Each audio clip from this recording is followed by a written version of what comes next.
Hey guys, Political Junkie 2414 here, and welcome back to my next video. Today I'm going to be releasing my final prediction for the 2024 gubernatorial elections.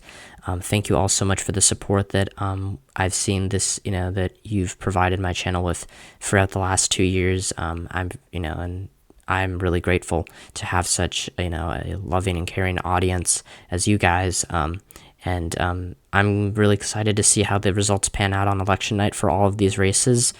This is the first of 4 final prediction videos that I'll be making from now until Monday. You'll see me make a final House prediction later today, or release it later today, or maybe early tomorrow morning, and then tomorrow night you'll probably see me make, on Sunday night, you'll probably see me make a final Senate prediction video, and then on Monday it's my final word on the presidential race, and then we'll I won't upload anything Tuesday, but I'll make a post-election analysis when when I have the time, and I will obviously go over all the races that I got wrong and got right during this election cycle, probably sometime next month. But thank you all so much for the undying support that you provided this channel with. It means a lot to me. So I guess that leaves us with our final the task of handicapping all of these races. So we're going to start by filling out all of these safe states for each party. Democrats only get 1 in Delaware. That's an open seat. Actually, all the seats the Democrats hold, North Carolina and Washington are the other 2, are open this year.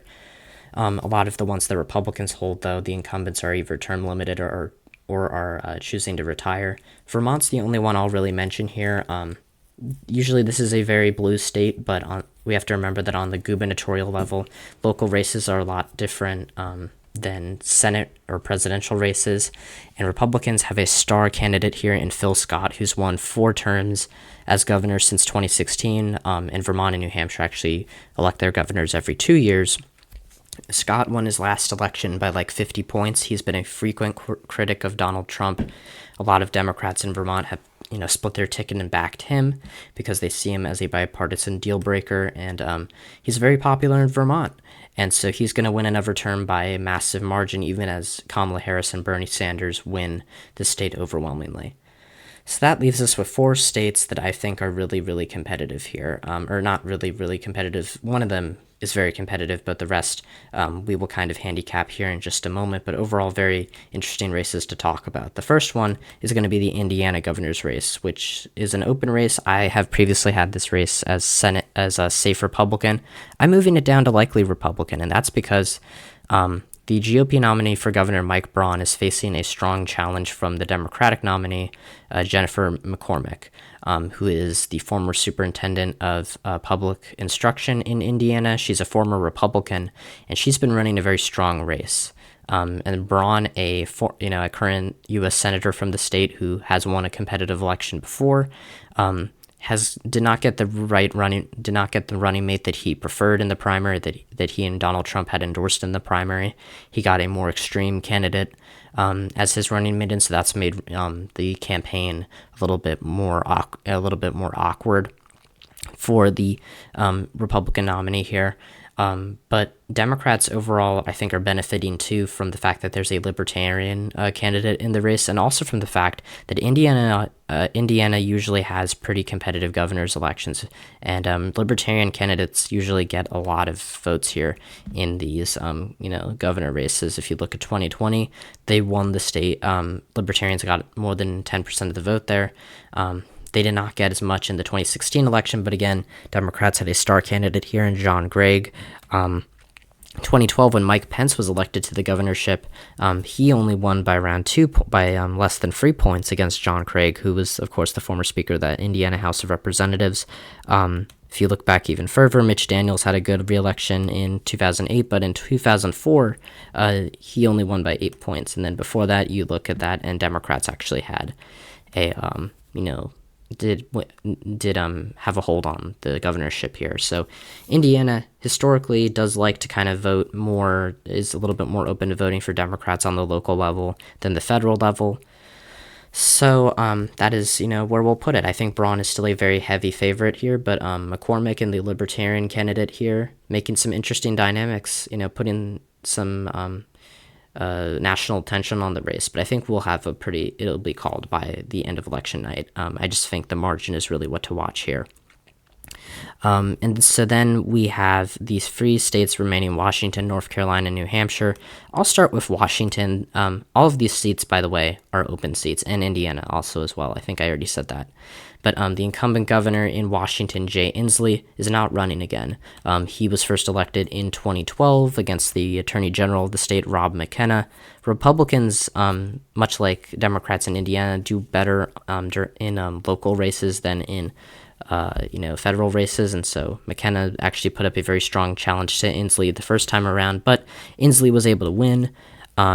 And then in 2016, he won re-election, and in 2020, he won re-election. Washington does not have gubernatorial term limits, but this year Inslee's decided that he's going to leave office, and so we have a battle between former Representative Dave Reichert for the Republicans, who I think is a pretty strong candidate. He represented a suburban seat outside of Seattle that has since turned Democratic since he left office. And we have Bob Ferguson, the current Attorney General of the state. Now, this race originally earlier on was expected to be a little bit more competitive, but Ferguson's opened up a lead over Reichert, and in the nonpartisan blanket primary in Washington in August, we saw Ferguson actually run 17 points ahead of Reichert. And the Washington, for reference, the blanket primary results in Washington tend to be a little bit like 5 to 6 points on average more Republican than the general election results. And if you look at some of the polling here, it suggested, maybe Reichert would hold Ferguson to a single-digit margin here in the state, but that did not happen. It was actually a pretty large one.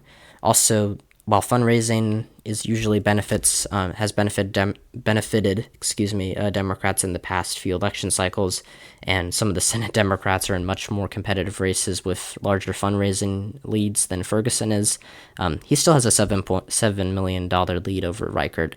And, of course, fundraising, if you have more money, you have a stronger ability to get out, to run ads and get out your message, and Ferguson already has a strong, record in the state. He's won, statewide before.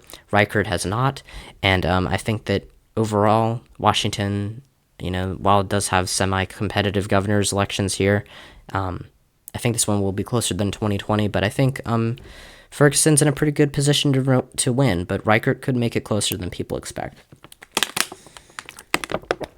Excuse me, I was just drinking a little bit of water.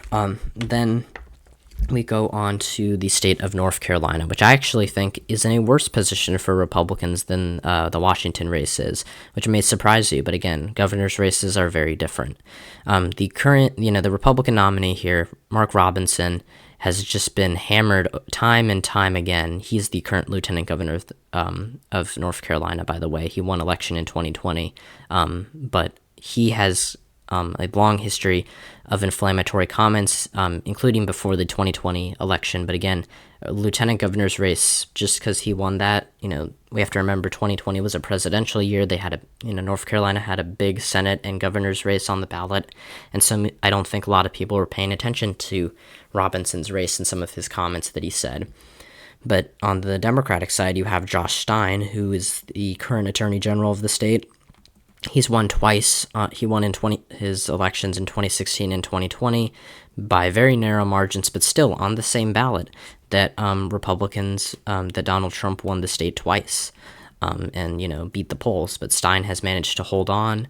And Robinson, has really been plagued by, especially Republicans have really given up on his chances since CNN released a bombshell report that showed him on a porn site, saying a lot of, politically incorrect things that I probably can't say on YouTube.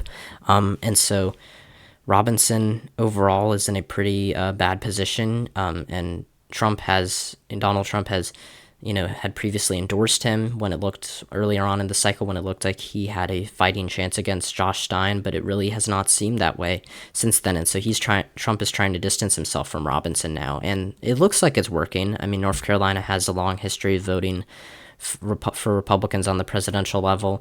Democrats usually come close, but they don't usually win it.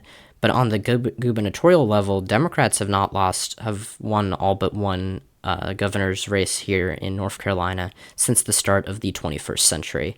And they have a history of winning it on the same ballot that Trump has won the state before. They've done it twice. Roy Cooper won it in 2016 against incumbent Governor Pat McCrory by a very narrow margin, and this was on the same ballot that Trump won the state by 4 points against Hillary Clinton. And then in 2020, when Republicans were winning both the presidential and Senate races here, Roy Cooper won, which was not a surprise, but still the fact that Trump and Tom Tillis were not expected to win their state, to win the state, in either of their races. But the fact that they did, and it was impressive. Or the fact that Cooper won his re-election bid while Tillis and Trump were losing the state, was impressive, because while Cooper did underperform his polling numbers like Democrats did overall in North Carolina, it was he was still able to hold on to a pretty strong victory against, I think it was the lieutenant governor or former lieutenant governor of the state, Dan Forrest. He was the current lieutenant governor. And so Robinson now, while he did win one race, that was a race that was not paid attention to, that didn't receive a lot of attention. Meanwhile, now he's on the top, he's at the top of the ballot in this race. And while he, it does seem like the race has gone from like a Stein plus 20 lead to a Stein plus 15 lead, the fact that we're even talking about the fact that that's even significant here, that we're talking about a difference of Democrats winning the state by 20 points versus 15 points, that's still a terrible position for a Republican nominee to be here in North Carolina, especially in a state where they don't usually win governor elections. And so it's been a terrible few months for Republicans here. They looked like they were on track to maybe make this race close, but since the summer, Stein opened up a lead, and that lead grew bigger after the bombshell report came out. And so overall, it just looks terrible for Mark Robinson here, and it may or may not be enough to put Harris over the edge. We'll have to see what happens with turnout in the Asheville area of the state and how Hurricane Milton impacts the election. But in the governor's race, Republicans have given up, and I think that Robinson's really going to drag down the GOP down the ballot. And he's, his political career is essentially over, or he might become a Kerry Lake, where he maybe, the difference is he actually did hold an office before then, but, he may be a perennial candidate for office and just keep dooming the GOP time and time again. So then we go up to New Hampshire. This is the closest race on the board. I think everyone really agrees with that. Governor Chris Sununu, a popular Republican incumbent, is retiring after 4 terms in office. He was first elected in 2016. Of course, as I said, Republicans, New Hampshire elects its governor every 2 years instead of every 4 years. Vermont and New Hampshire, the only 2 states that, elect their governors that frequently. But Sununu won on the same ballot that Democrats won the presidential and Senate races here. He won in 2018, and his margins just got bigger. And in 2020, again, he won on the same ballot that a presidential and Senate race was on the ballot in New Hampshire. And in 2022, he had a bit of a, weaker performance. Democrats ran a stronger candidate then, but he still would have won re-election easily had he gone for it. But in New Hampshire, Republicans got a star recruit to replace him. They had a relatively, a primary that was relatively free of drama. They did, Kelly Ayotte, the former U.S. Senator from the state, she did have to go through the former president of the New Hampshire Senate, Chuck Morse, who ran in 2022 for Senate. And she beat Ayotte beat Morse pretty badly. It was not very close whatsoever. But she still did have to go through this, and she got the Sununu support. She got the former U.S. Senator Judd Grigg's support. He was a very moderate Republican during his time in the Senate. But Democrats had a more, bruising primary. Joyce Craig, their who's the former mayor of Manchester, she was their preferred candidate. I don't know why I keep saying preferred.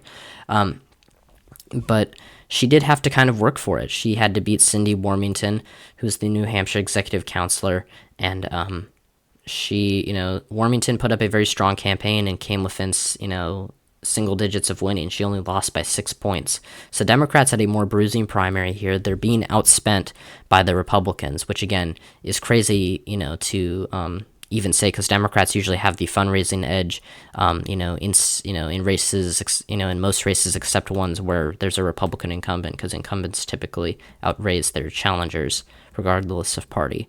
But overall, Craig has not won statewide. Ayotte has, and I think Ayotte, according to many of the state's very reputable pollsters here, she has a very narrow lead. University of New Hampshire is the only one that shows Joyce Craig with a lead, and even then she's only at 47%, whereas Ayotte here, she's kind of fluctuating too. But overall, it shows the race, within 5 points. Emerson has Ayotte up by 3. UMass Lowell has Ayotte up by 2, and then St. Anselm has Ayotte up by 3. And New Hampshire is unique in the fact that usually every state has at least one really good pollster that's usually very accurate, but New Hampshire has a very prestigious group of polling firms, and most of them say the same thing, that Ayotte is going to win here, and I believe that. I think that Craig could absolutely win. New Hampshire Manchester's a big bastion of Democratic support here, or in New Hampshire, but overall, New Hampshire is kind of an oddball state politically. It's a socially liberal and fiscally conservative state, and so while it may prefer Democrats on the federal level, as it has shown in recent years, it is still open to voting for Republicans on the local level, and has actually preferred doing so in recent years. And I think Ayotte, having that name recognition, having won statewide before, even though she lost her last election to a very popular Democratic candidate, I think that she has the upper hand here. She's the better candidate. She has more experience. So Democrats are going to run a close race here. They may even win it. Maybe University of New Hampshire will be proven right in their poll. But overall, I do not think so right now. I think Ayotte's on track to win by a point or so in this race on the same ballot that Harris is losing the state, which is reflected in some of these polls. Some of these polls, again, you can say what you want about polls not being accurate, but if you're going to use a poll to prove or to, cite a poll during, when making the case for your prediction, you kind of can't turn around and say this, and disregard that same poll when it's showing a result that doesn't necessarily agree with your ideology. So, I'm just saying in general. You can't say that Trump is going to do super well in New Hampshire, better than the polls are saying right now, if you believe that Ayotte is going to win by more than the polls are saying. You kind of have to stay consistent. So overall here, there's really no flips for this governor's map. I apologize for not pulling up the governor's election or the governor's map here, but Washington, we'll just fill out the what this map would look like. And give you the final tally for these races. But overall, I just really haven't been as focused on the governor elections here, and I apologize for that. I don't think I'm the only political forecaster who's kind of been bad about making updates for these races, and that's because the battle for Congress and the presidency have been so deeply, have taken over the news cycle.